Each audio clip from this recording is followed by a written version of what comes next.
ஐயோ அப்படி இல்லாத, அது ஒரு முக்கியமான வேலை இருந்தது. சரி சரி, இதுக்கப்புறம் இந்த மாதிரி பண்ணாத. அதுக்கப்புறம் நவராத்திரி பூஜை முடிஞ்சு நாட்கள் கடக்குது. ஒரு நாள் பத்மினி ஆடு செஞ்ச பெரிய சிலை உடைஞ்சு போகுது. பத்மினி அத பார்த்து பதறி போயிடுறா.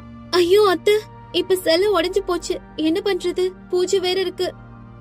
கவலைப்படாத பத்மினி, சிலை உடைஞ்சாலும் பூஜை நிக்காது. ஆனா இது அபசகுண மாதிரி இருக்கத்த.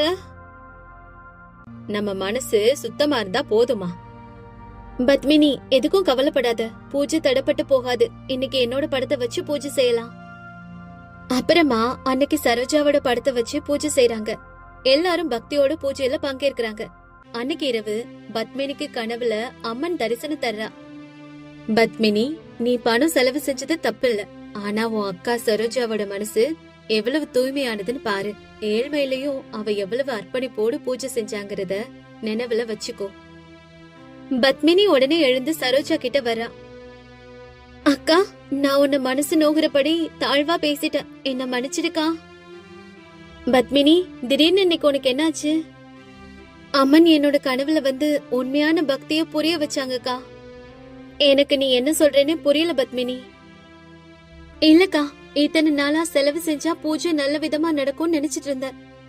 ஆனா பூஜைங்கிறது மனசால செய்ய வேண்டியது, உண்மையான பக்தியோட செய்ய வேண்டியதுன்னு நான் புரிஞ்சுக்கிட்டேன்.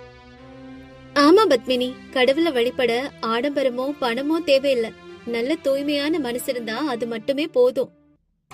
நான் அதை புரிஞ்சுக்கிட்டேன்க்கா. இதுக்கப்புறம் ஆடம்பரங்கள் பக்கமே போக மாட்டேன். இப்படி சொல்லிட்டு தசராவோட கடைசி நாள் வரைக்கும் 2 பேரும் சேர்ந்து பூஜை செஞ்சு ஊர் மக்கள் எல்லாருக்கும் சாப்பாடு கொடுக்கறாங்க. கமலாவும் வம்சியும் ரொம்ப சந்தோஷமா அதை பாக்குறாங்க.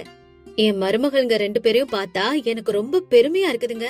ஒருத்தி பிரம்மாண்டமா ஏற்பாடு செஞ்சு வீட்டோட மதிப்பை உயர்த்தினா, இன்னொருத்தி பக்தியோட செஞ்சு எல்லாருடைய மனசையும் வென்றுட்டா.